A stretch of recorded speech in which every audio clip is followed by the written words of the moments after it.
Okay. Okay, so this is the book. And when I look at my screen, it's upside down and backwards, but I want to first thank the organization for selecting this book, because I looked at this year's list and next year's list, and it's not the only book published by an academic press, but it is the only academic book, which is very, very odd thing, of course. We do things very differently in the academy. I'm a professor emeritus of American Indian Studies from Michigan State University. And this book is a very heavily revised and edited version of my dissertation. So because it's an academic thing, I want to kind of lead you through the whole process of academia and getting a PhD and all that. When I was a student, I decided that I would create these books. Let's see, here we go. These are calendars, desk calendars, and my partner did all the pictures, Judith Dupre, and I wrote the historic entries in here. And we did it for 3 years. So it's a different historic entry for every day of the year for 3 years, including an extra week at the beginning and a week at the end. And as I say, I was doing this when I was a graduate student. And here's the big problem with it for the academy. It was published by Random House. So it was never peer reviewed. So it has absolutely no value whatsoever in the academy. Even though it was Random House, I thought it was pretty reasonable. But that's the academy. They do things very differently. This first one won the what they have is the gold award for desktop calendars. It's the highest. It was the best one for that year. And I did it on purpose so that it would be published in October of 1992, because Columbus being obviously a very date-based thing. The second one we did was we won the silver award, which is only second place. And the third one we did won the bronze award, which was third place. Judith and I were very, very happy with how it was going. We were selling maybe 8,000 or 9,000 copies every year, which is wonderful, but Random House didn't think that was enough, so they cut us off after 3 years. But when I worked with Judith, I was, she was working for Fulcrum Press at the time, and that's where this book was published by. This is Indians and Other Misnomers, and it's a really, really crazy book. The subtitle is A Cross-Reference Dictionary of the People, Persons, and Places of Native North America. And Native North America included Canada and the United States. And like I was saying before this thing started, it took me 11 years to get this book from the conception of it to the actual having it in print. And one of the reasons why it took so long is I sent out letters to every tribe in the United States of America, and not every First Nation, because there's like 1,500 of them in Canada. But I made sure that every postal code in Canada, at least one First Nation was surveyed. And what I wanted to do, what I did in that part of it, is I asked them, what is the name that you call yourselves in your language, and the translation of that. And then the second thing that I asked them was, if you were going to call somebody the indigenous people of North America, what one term would you use to refer to all those people? And to tell you the truth, Indian didn't come out very high on the list. It was only about 4% of the respondents said that Indian was their choice, first choice. It's either American Indian or Native American were the top two. And one that I liked in a very, very pointed way, somebody, I think it was somebody Mohawk from out in New York way, said, we should be called the landlords. I thought that was pretty reasonable. But anyway, this was another problem, because this was published by Fulcrum and it was not published by a university press. And it was the reason that I finally got tenure and got promoted. It was if somebody wants to know the whole story, I'll give you the whole story behind that. But that became very problematic because it was not a university press. My calendars were not university press. I had done some other writing for freelance writing that was not university press kind of thing. So the academy is a very strange place. So then we come to this book. And like I said, it was my dissertation. And it was submitted to the University of Nebraska Press as part of their North American Indian Prose Award contest that they have. And they don't have a so-called winner. They don't select a book every year. Sometimes they just don't select any because they didn't think that they were reasonable or whatever. So I submitted my manuscript. It was reviewed by 3 different people, and it was selected as the winner of the award in 2011.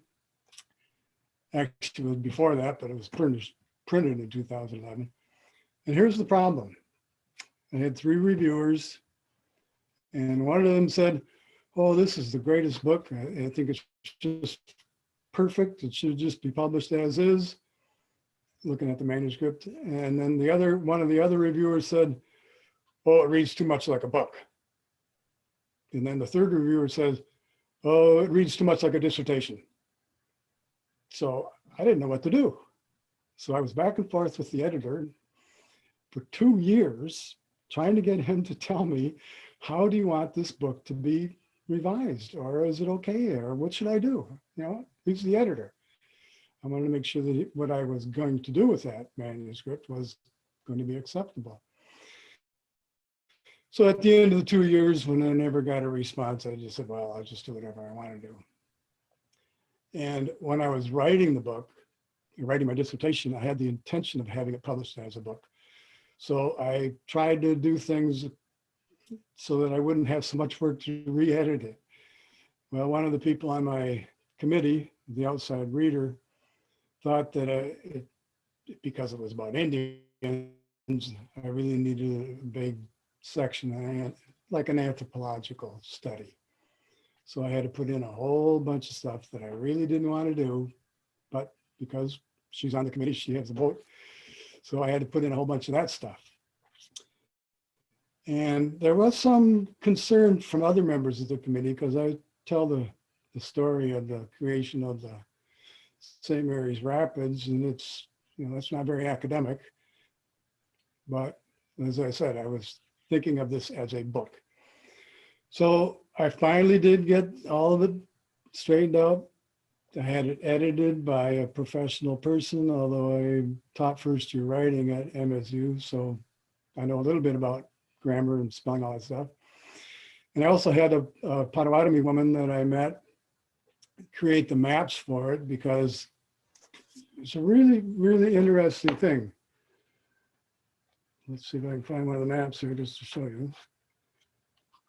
This is a cross-border study, which I'll get to in a second.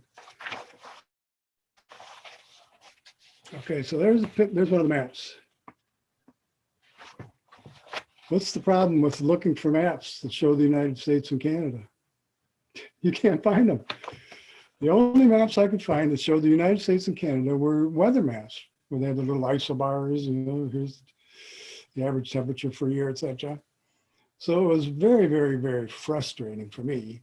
So I'm doing this cross-border study between the US and Canada in the Lake Huron borderlands, and I can't find any maps. So my dissertation was kind of a jumbled up thing with maps, but I had this woman create these. She's a professional cartographer, and she did a very nice job. So all of that took a lot of time. And I can't remember exactly when I submitted the manuscript and was told that it would be published as the winner of the North American Indian Prose Award. But they finally got everything all straightened out. And, you know, when you send the manuscript to them, I don't know how it is with non-academic press necessarily, but there's a very, very long, very, very tedious process that they have to go through. And it takes them, you know, like 18 months to even get the thing so that it could be printed. So anyway, that took a long time. All of that stuff takes a long time. So I finally get the thing published. I'm eligible for promotion to full professor. And I tell them, got this nice book, won the North American Indian Prose Award. It's like the Pulitzer Prize for Native people. And I'm not there anymore. Obviously, I'm retired, so I can say bad things about them.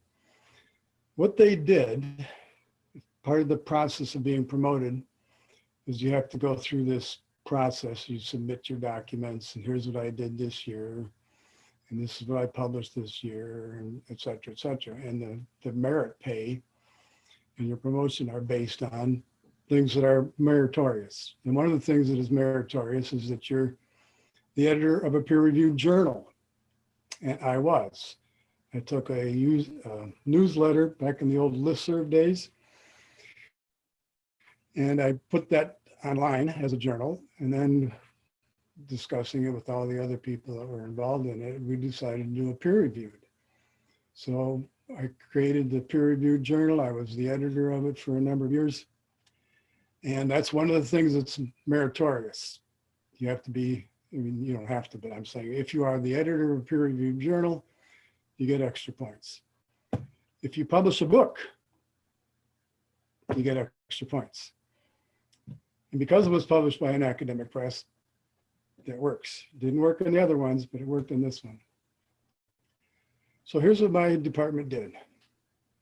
They changed the bylaws to read, you can get merit if you are the editor of a peer-reviewed journal of substantial quality. And your book must be of substantial quality. Because I do Indian shit, it had zero value, zero. Both of those things are considered to be meritorious until they changed the bylaws to say, no, if it's Indian shit, it has no value whatsoever to us.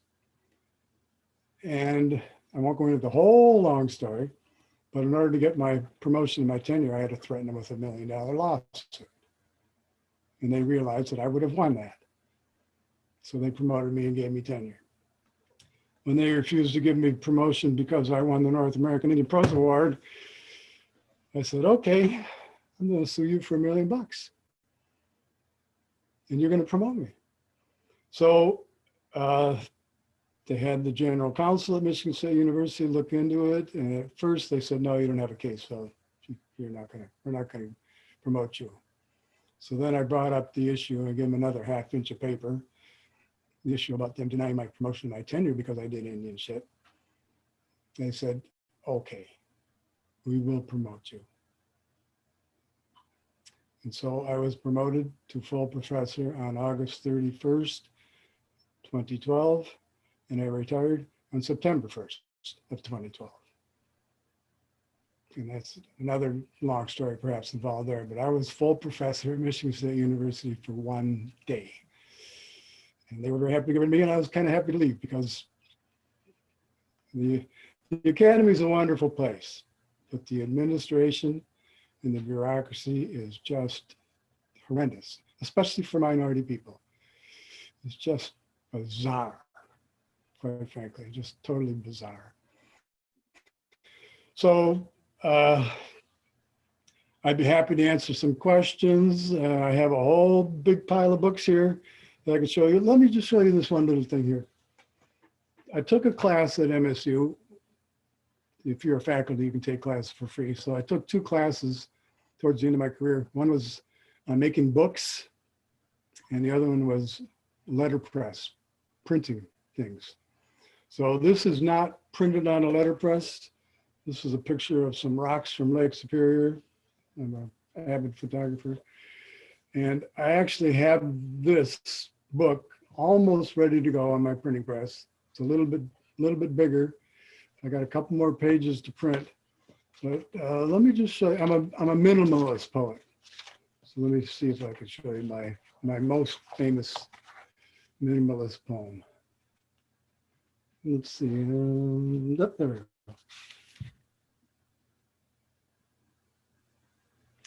Okay, does anybody know what that is? We missed it. You want to say it? Unmute yourself. I just caught the first word. It said mother. Mother. Yeah. Okay, you gotta hold. Oh, it's hard to see. Read it. Can you read it to us? It's not too long.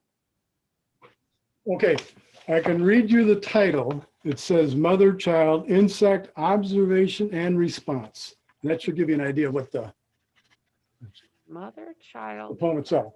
observation, and response.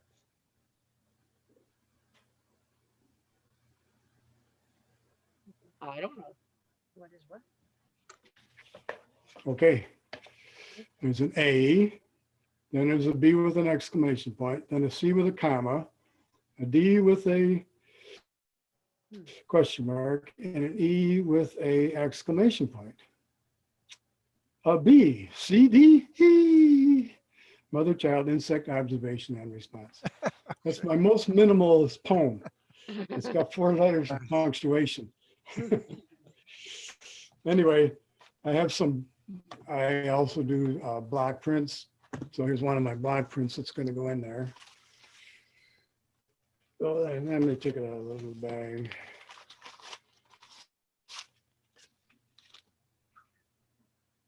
Oh, Yeah, it should be,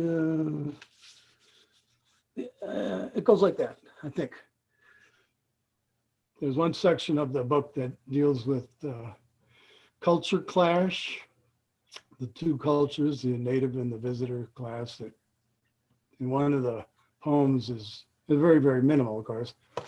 It's cannons and cannons, C-A-N-O-N-S and C-A-N-N-O-N-S. And this bomb here is it's got the cross on there, as you can see.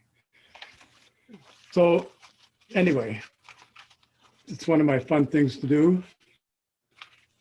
Do some block prints and print them up in my little printing press, and my big printing press, actually. I'm making books. Okay.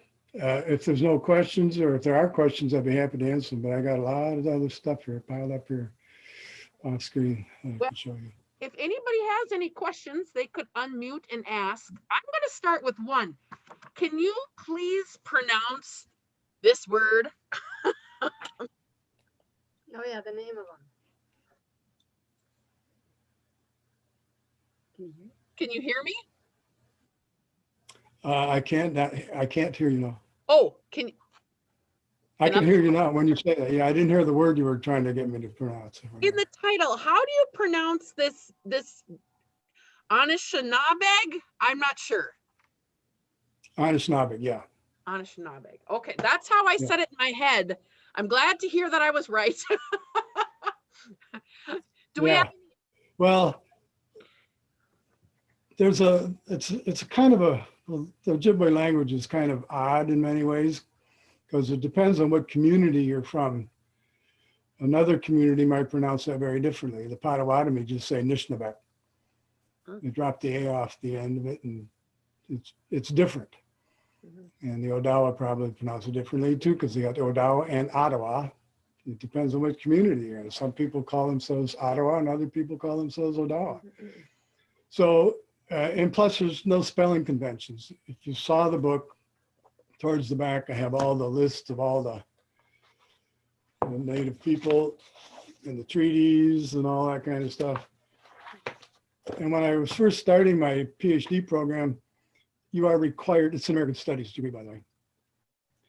You're required to have a reading knowledge of a second language, what they called foreign language. And I argued with them over that whole thing about foreign language because I want to do Ojibwe, Anishnaabeg, which is the language of the Anishinaabe people. And they wanted me to do French. I said, no, I'm doing Ojibwe. So that's what I ended up doing. I have a reading knowledge of Ojibwe. I'm not a first language speaker by any stretch. But it proved to be very valuable because there were no spelling conventions when they were making these treaties. So as one example, I don't know if anybody ever heard of the name of this little town in Sheboygan County. Most people pronounce it Tupinabee, T-O-P-I-N-A-B-E-E. Well, I asked one of my language instructors how he would pronounce it, and he said it would probably be Topinabe. Okay, so Tapanabe appears in, I think it's 12 treaties, and his name is spelled 13 different ways. So it was very difficult when I was going through all these treaties, trying to figure out, is this person the same as that person? Their names would be spelled differently. And so I do mention that in the book, that there may be a problem with some of it. Maybe I put somebody in there that really shouldn't be in there, but it's close enough. And my major professor said that when people are put down their names into their treaties, that's probably the same person, because the native people didn't just go and randomly select folk to do their treaties. So the spelling was a very problematic thing.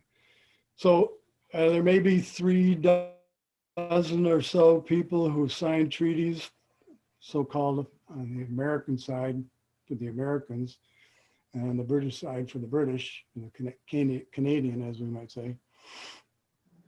And that's the basis of my book. Did we, as Native people, sign treaties as if we were Anishnaabeg? Not because we were American, not because we were Canadian, had nothing to do with your residency. It depended on, like, just for an example I like to use, when they were negotiating the NAFTA agreement, North American Free Trade Agreement. You think the American government said, oh, we got to have Mexican Americans go down there and talk to the Mexicans? And we got to get some Canadian Americans to go talk to the Canadians? Of course not. They selected the people who they thought could represent their interests, and they did the negotiation. And it's no different for us. We still don't, in fact, care about that border.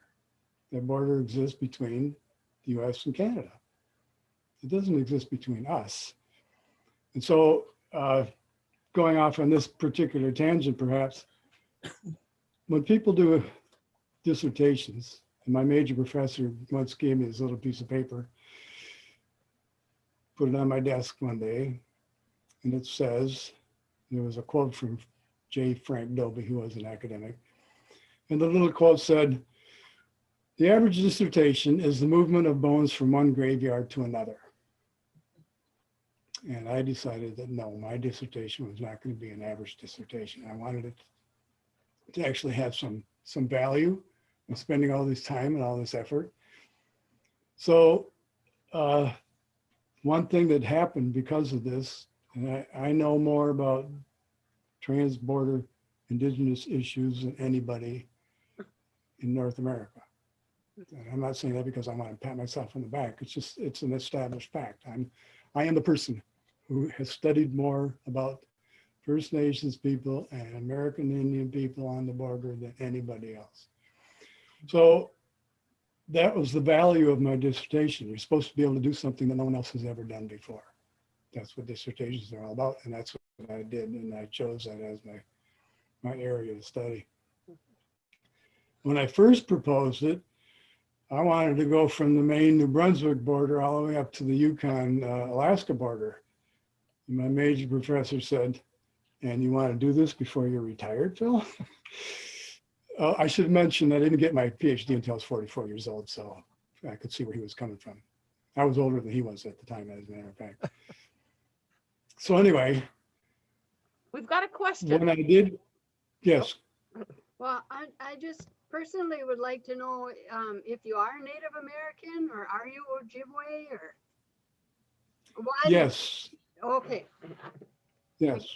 Kind of sounded like you were, but I wasn't. I'd like to, just to be sure.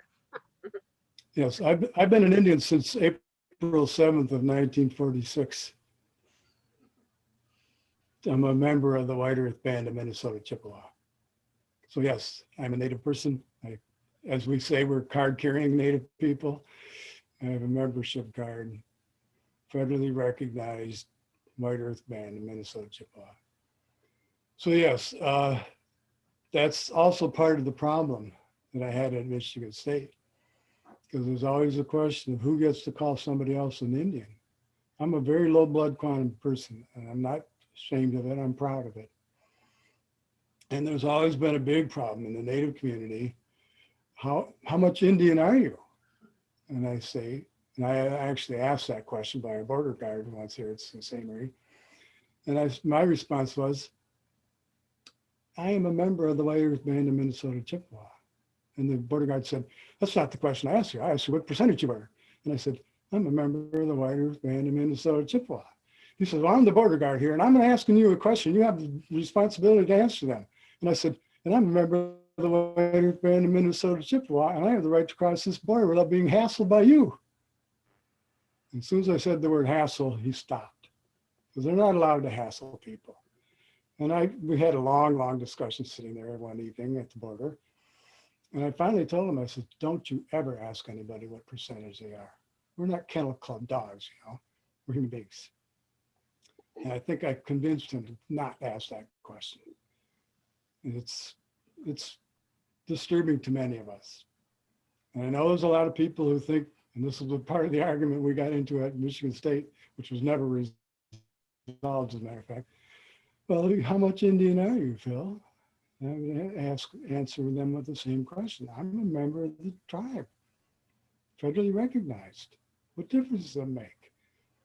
And in Sault Ste. Marie, the Sioux tribe is a non-blood quantum tribe. You just have to show your lineal descent. In my tribe, it's a little bit different.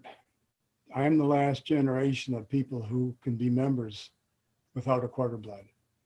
It's the entire Minnesota Chippewa tribe. Because of some really crazy shit we had to go through back when we were getting our federal recognition, they made a compromise. We wanted to have everybody. The federal government said, no, you gotta be a quarter blood. So they made this compromise that anybody who was born to a person who was a member at the time that they signed those treaties, or the federal recognition documents, those people could become members. Like my brother and sisters, my brothers and sister are members, but none of the children are, the next generation.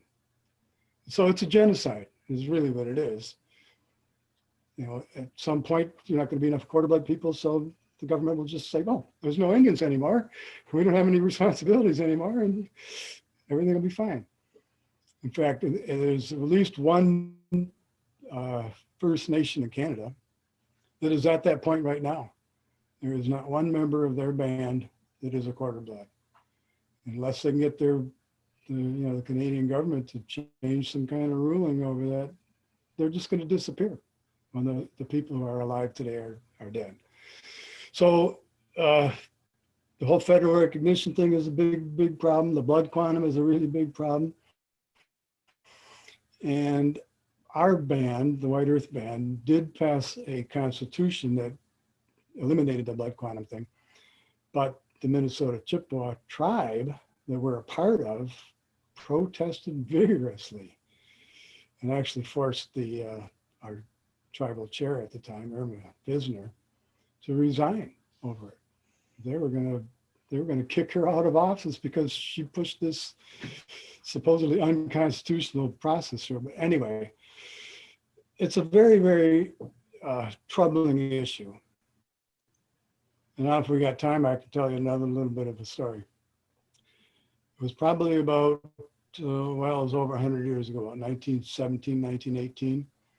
There was a movement on the White Earth Reservation, and they petitioned the Department of Interior, and the title of the thing is called For the Purification of the White Earth Rolls. And they named about 90 people. 45 of them were Bellfys, my grandpa and all of his siblings and all the relatives that we had there.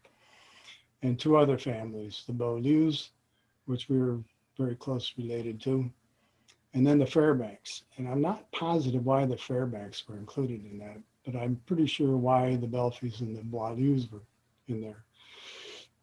Again, it's a very, very strange story, but my grandpa's uncle, Clement Beaulieu, this was during the time when they were trying to allot land to people. You know, you get to take so many acres, you get to take so many acres. If you're a head of the household, if you're under 18, you get 40, et cetera, et cetera. And there was always a big question of what are the, quote, half-breeds? What's their, can they be taking land at White Earth? And we're all considered half-breeds at that point. We weren't pure-blood people. And so my great uncle had Chief Paganagijic killed. Chief Paganagijic said, no half-breeds get any land. So we had him killed. He hired some guys from Leech Lake and they killed him. And what they ended up doing is they had two lines. Half-breeds were in one line, the full-bloods were in the other line. It's up, you get your land, you get your land, you get your land, you get your land. And that's how they resolved that issue. But it's obviously not something that our family's very proud of. And I think that's the reason why they wanted to kick us out of there. What happened is when the rolls were created, they were sent to Washington, D.C., and the Minnesota Chippewa tribe submitted all these names and said, these people are enrolled in our tribe. And then you ratify them. And so what the Department of Interior did is they said, you people at White Earth, you had the right to challenge any name on this list before they sent it to Washington, and you didn't. And so therefore, it's legislation, quite frankly. These people are on the rolls, you can't kick them off. So as they say, the rest is history. It's a very, very interesting part of our story as a family. And as I say, we're not proud of it, of course, but it is what it is. Anyway, we're still members of the tribe at that point. We retained our membership. And unfortunately, my nieces and nephews cannot be members of the tribe.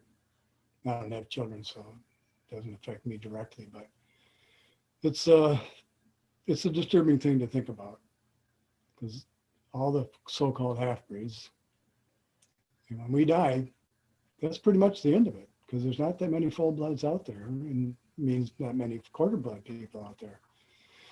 So, I guess that's a little more, that's a TMI from the young people. There's too much information perhaps, but yes, I am a tribal member.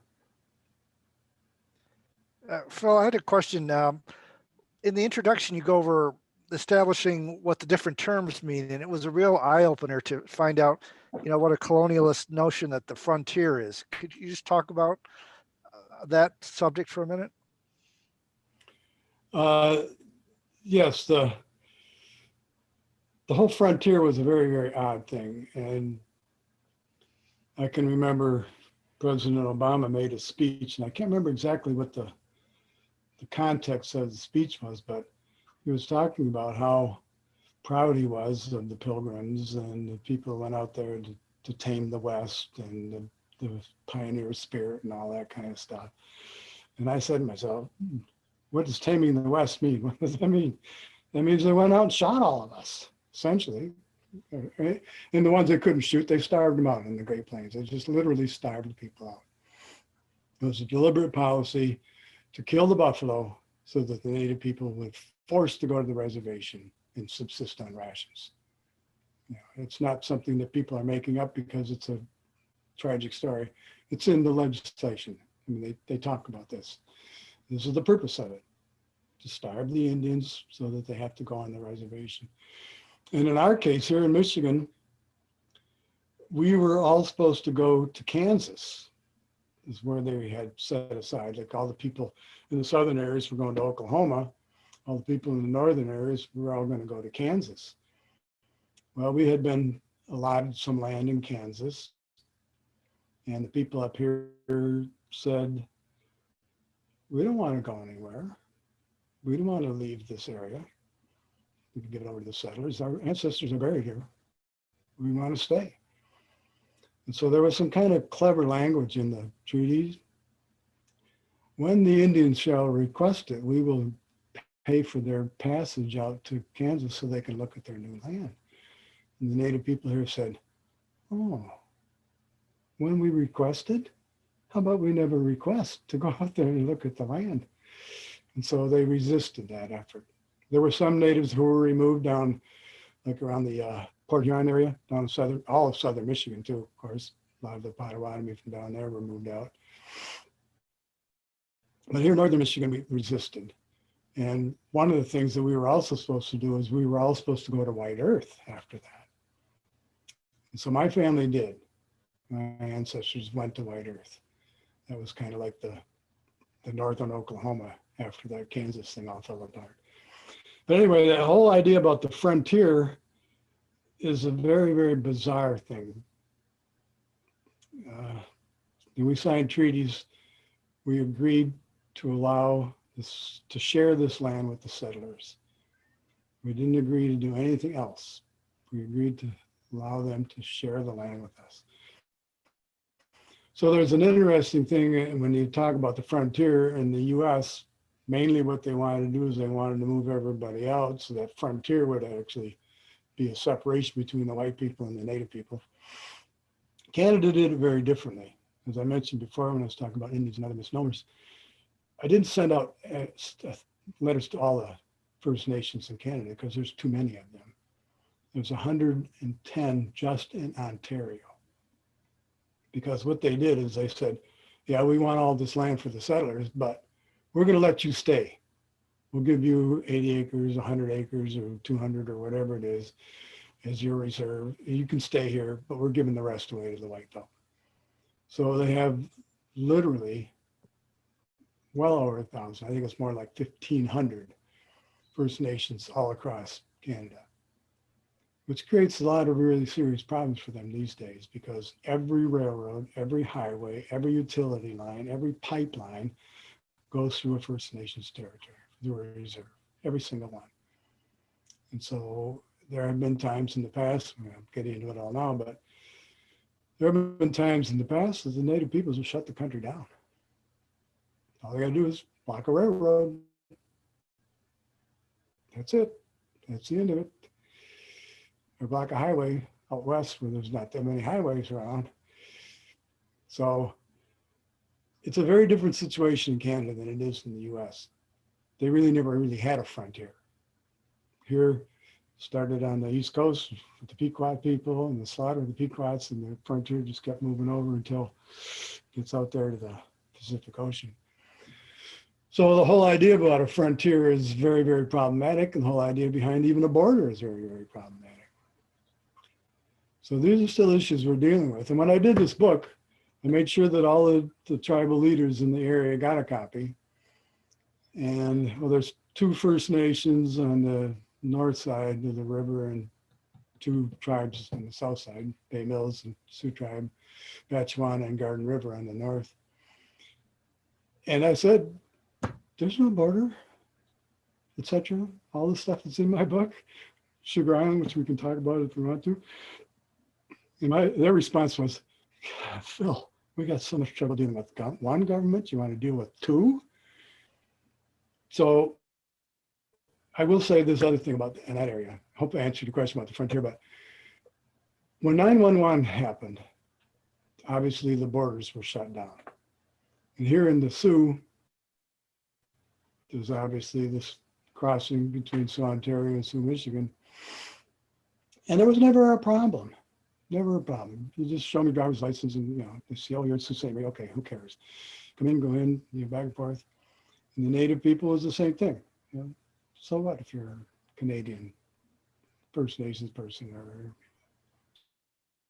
American tribal person? There's no problem.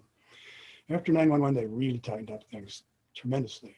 It made border crossing very, very difficult for people because they could just literally go back and forth on their tribal card. They didn't need a passport or anything.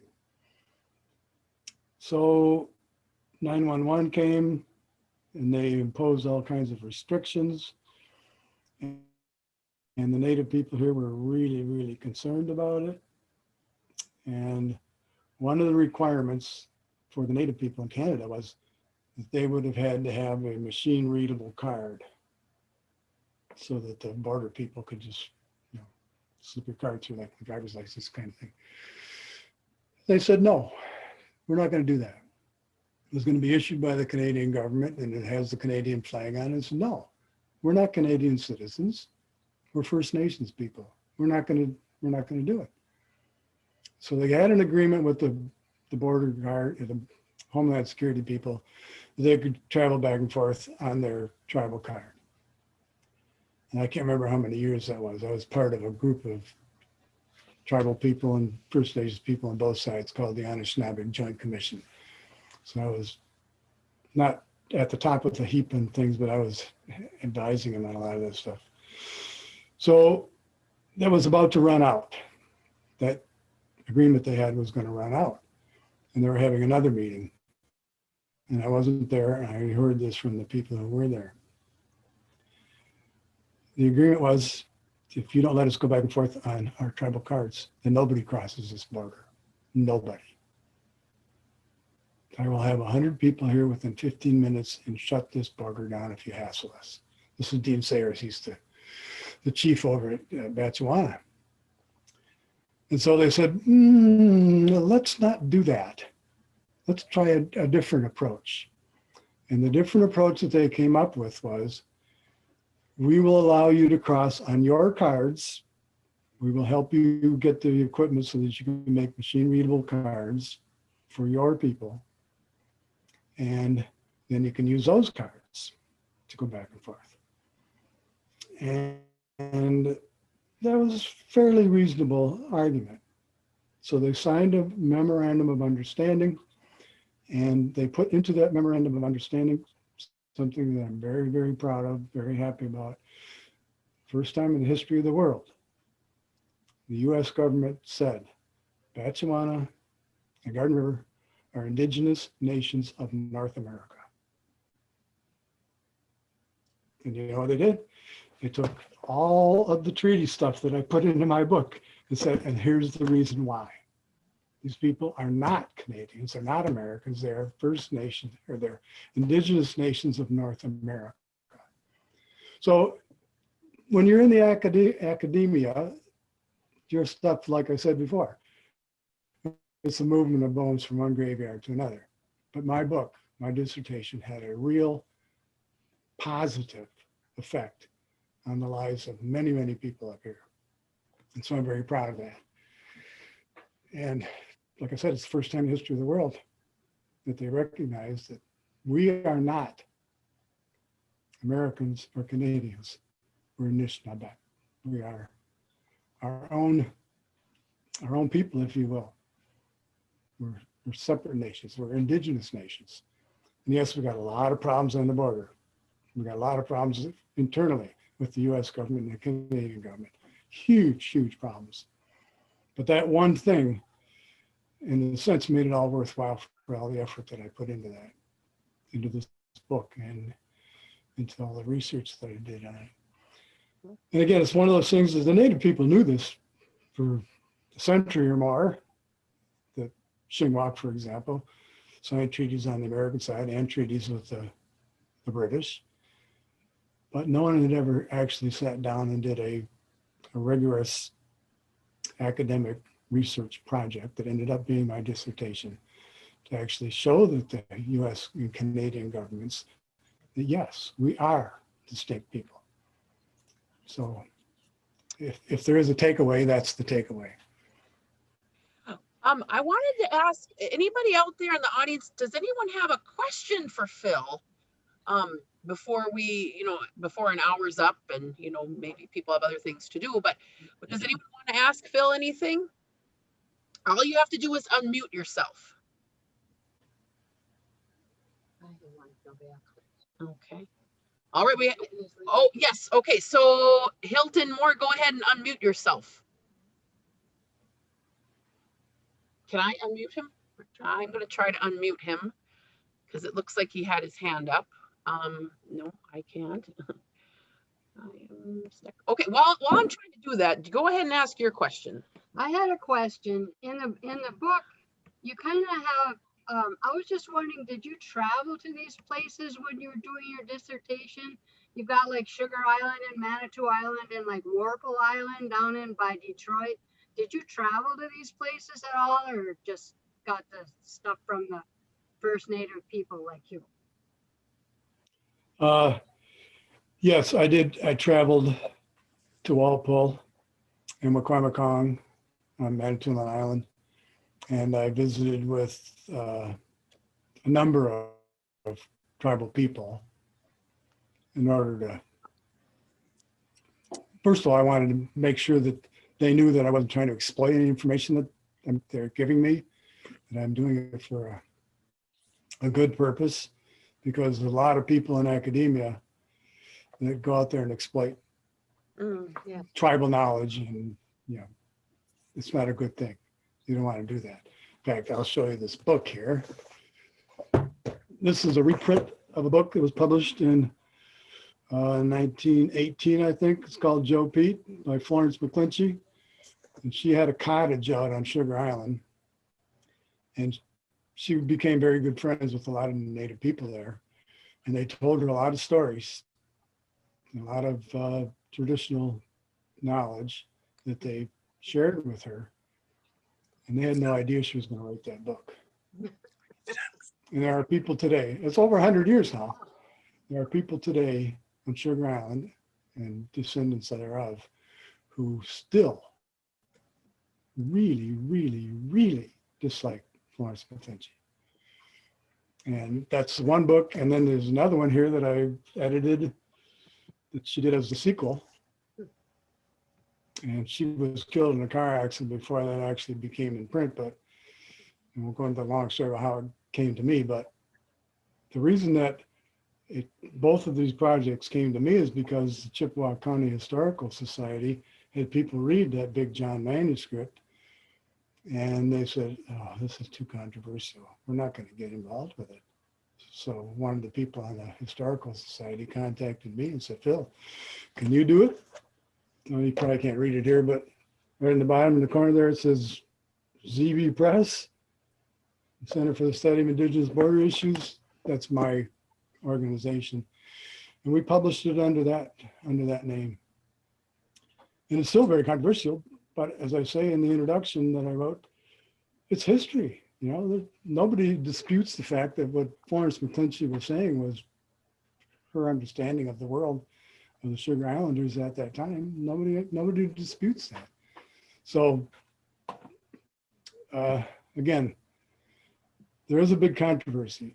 And yes, I went and I traveled to these communities and I talked to people, and I became very good friends actually with all of the tribal leaders. Not so much in Wacomico and Manitoulin, but at Walpole and the four nations here in Sault Ste. Marie. So Yeah, you Phil, have to be very careful. Yes. my name is Hilton Moore, and I'm a fiction writer, or that's what I'd like to be. I'm interested in the transition of the Midi religion post-European contact. Can you point me in a direction, a reference to work from, or something? I'd like some input. Did you say Meday? Yes, may not pronounce it correctly. Yes. Yeah, it's usually pronounced Meday. And I've had some contact with a lot of the Meday people. And I'll be very honest. They're way too patriarchal and way too monotheistic for me. And there's a lot of, I'm not sure how the word is, syncretism or something, but it's a lot of Christianity involved in it. And I met Eddie Benton Benet, who was there, he recently passed, but he was the Grand Chief of the Meday. And we did talk about some things, and we came to some kind of understanding about how some of their philosophy doesn't really jibe with the real world, which is not unusual, of course. All the religions in the world have internal controversies, if you will. So there's a lot of really, really ugly talk about the Meday too. They're cannibalistic and that kind of crazy stuff. I missed that So point. if I was you, sorry. some people consider them to be cannibalistic folk. Okay. So there's a lot of controversy on both sides. So I would just suggest that you be very careful like in Eddie Benton Benet's book, that he talks about the migration story, and I have the migration in there with a different map that he has. And that's what we talked about. These are stories. They're meant to be told to people for like parables from the Bible. And you have to take those issues, and you don't have to say that these are exactly the way the world was organized, and that we were actually placed here from the sky by God, which is, some people think that the word Anishnaabeg means those people who are descended, who are placed here from the stars. And there may be some value in that object, but, or that quote translation. But in everything, you have to take it with a grain of salt. You have to say, well, this is one person's argument and this is another person's argument. It may not be the same. Like I put in there the definitions of the word Chippewa. You know, there's whole bunches of them. Which one is the one that's most valid? Well, the one that's most valid is the one that speaks to you. Like, you know, I enjoyed reading your book. I have read it from cover to cover, but I am interested in kind of elaborating on the Meday religion in a fiction work, and I want to make sure I have it right as far as how they look at their religion as opposed to how anybody else looks at it. Right. Well, again, it's my understanding of it, and I was never inducted into their religion, but they believe that they were on the East Coast, and most Native people, or at least Anishnaabeg people, would believe that is indeed the case. And we had to leave the East Coast because of pestilence and all kinds of other things, which I believe is when the Norse came over here and brought all their European diseases. You don't want to be around them people anymore, so you leave. Right. So that's why we kept moving. We kept moving west. We moved west. We moved west. And Sault Ste. Marie is one of the places, stopping points. Apostle Islands is one of the stopping points. And there's other ones along the way.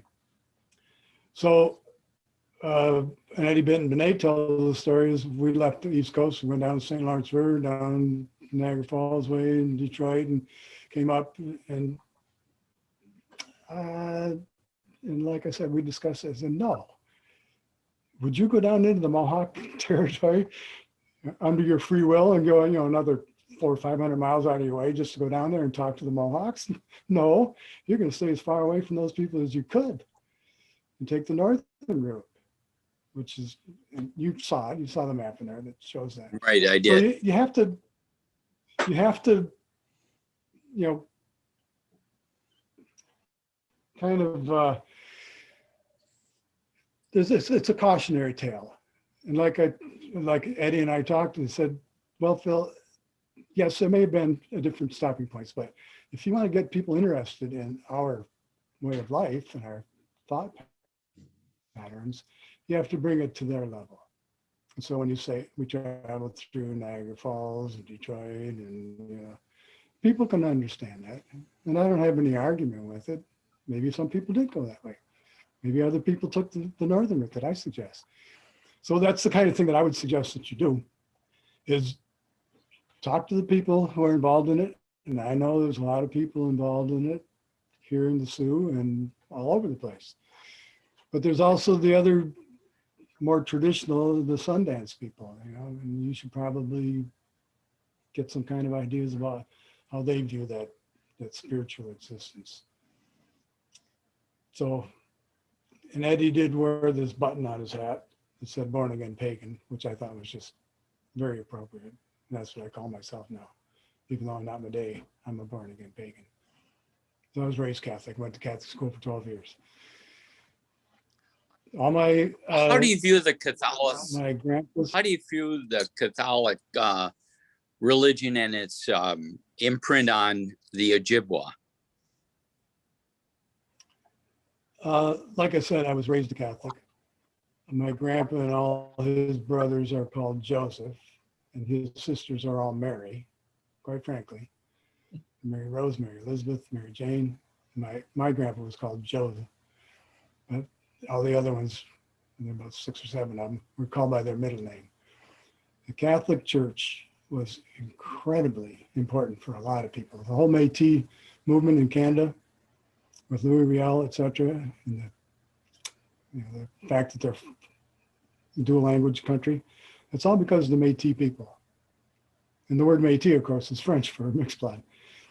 So there is no way to escape the Christian religion and its influence on Native people. No way.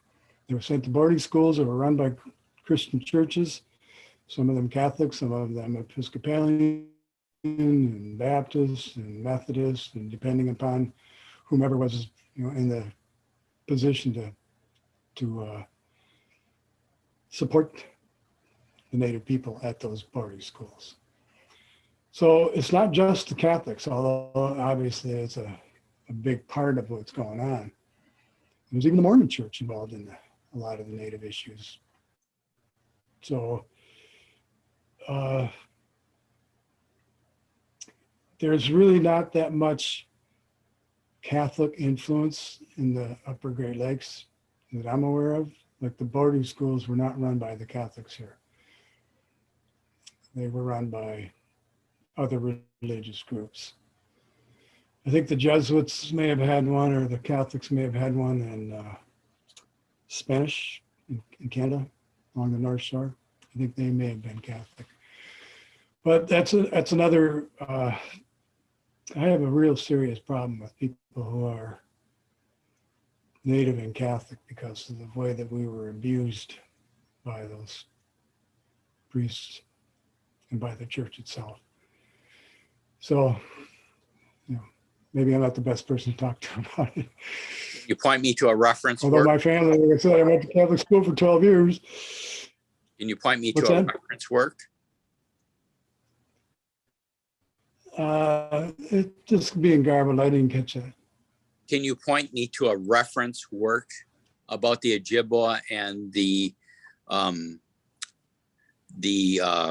reservation schools? I can't point to one book in particular, but I'm just checked because I know that we're getting close to the end of the hour. What I can do is Phil and Hilton, I will email you each other. I will give you each other the contacts for the other person, and that'll give Phil a little bit more time to think. Maybe he's got some other ideas of books that he could send to you. That would be wonderful. Yeah, Thank you. I'm going to do that. I'm going to write that down. And I know like we're getting a little bit over the time. Does any other wrap up questions or anything that anyone wants to ask Phil before we go? Or comments in general? I just wanted to mention, Phil, you talk about in your book and you mentioned here tonight that the Anishinaabe migration happened about the same time that we know that there was the Norse people, arriving in the Northern Atlantic, North America. That's a field that's been so plagued by hoaxes and just nonsense and people wanting to see what they want to see. Do you think there'll ever be will we ever have a better understanding of whether or not diseases from those contexts pushed migration? And it's interesting to note, by the way, that the Haudenosaunee have kind of similar stories about disease from exactly the same time. But where do you see the future, I guess, of that field of study going? Well, I'm actually getting a little more optimistic lately. Like I studied a lot of stuff in Canada and I listened to a lot of their radio and read a lot of their newspapers and everything. And it's almost diametrically opposed. In the US, you hardly ever hear anything about Native people. In Canada, you hear about them every day just because they're there. Here we're pushed off in the reservations and these tiny little communities, and who cares? But after the fight over the Dakota Access Pipeline, I think Native people are getting a little bit better reception here in the United States. And so I'm a bit more optimistic on that. We may actually be able to come to some sort of understanding about how real history is. And Biden now as president is talking about doing a lot of things in social justice, which includes us Native people. And he's even, Deb Holland is a Pueblo person, is going to be our Secretary of the Interior, which is wonderful. And we should have a better voice. We should be able to get a little bit better understanding from people. And in fact, here again, I'm tooting my horn here. This does a report from the Sierra Club. I have an article in there. It was not this recent one, but the last one, about how we have to treat the land as if it was indigenous and had its spirit. And that's how we're going to be able to solve all these problems that we face. And I was very happy that they contacted me to do this article because they needed an indigenous perspective. And I think we're going to have a lot more indigenous perspectives that are going to be accepted by, I guess we call it the mainstream. And so I'm optimistic. And we've been fighting this fight for a very, very long time, and maybe even centuries. And we are starting to make a little bit of progress. And we talk about that controversy with the East Coast. There's also the big controversy over the Bering Strait theory. You know, maybe that's not true anymore. We've been finding all kinds of sites, archaeological sites that predate the Bering Strait in North America and Central America. And I think there's even some in South America that they're starting to question that whole thing. So as I say, I'm hopeful, I'm optimistic that we are going to have a much louder voice in the discussion here in North America. So we can hope. That's all we can do. Good question, Adam. Okay, well, Hilton, if you can check the chat, I'm just asking to clarify your email to make sure I have the right one. If you could send that to me in the chat. And yeah, well, from us here in Crystal Falls, thank you. And thank you, Phil, and everyone for coming in tonight. And next month we meet to talk about John Smollen's Out. And when I'll write everyone tomorrow, and then if you had any questions that we didn't get a chance to talk to Phil about, you can send them to me and I'll send them on to Phil. Excellent. Victor, you have any fun? I'll just say one last thing here. Mm-hmm. Mamapi Minwa Kwabman, which means I will see you again later. Oh, say it again. Goosebumps. Mamapi Minwa Kwabman. I will see you again later. And then I also say miigwech to you. Thank you. Thank you. Thank you. Victor, anything you wanted to add? Miigwech, Phil, and really enjoyed your talk. Yes, I learned a lot. It really kind of amplified the things in the book. So, and Mary over there in Iron River, I'm going to drop this off at the library for you in a day or two. Okay? All right. Thank you, everyone. Thank you. And thank you, Phil. Congrats. Thank you, Phil. Thanks, Phil. Yep. Thank you very much. We really enjoyed it. Okay. Mamapi. Good night.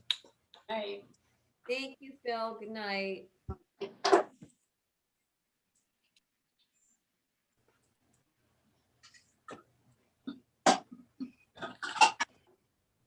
not sure I got how to send her my email, but yeah, I'm not sure how to do that, but let's see if I go. Okay, if you're still there and you can still hear me, my email is phil.belfy@gmail.com. I've got your email, but I just want to make sure I had Hilton's because sometimes people's emails aren't like their Okay. name. So I was Well, he kind could of, send me something. but He could send me something and yeah. we'd be hooked up. I tell you, I'm not very tech savvy, but I'll pass it on to you if you can hear me. Can you hear me? Well, we can hear you. It's Yes. ALFHEM@charter.net. ALFHM@charter.net. HEM@charter.net. EM. Okay, now I know who you are, and I will send that to Phil. And Thank you very much. I appreciate it. And thank you, Okay. Phil, for your input. Okay, well, thank you guys very All much. right. Yeah. Take care. All right. Bye, Muffy.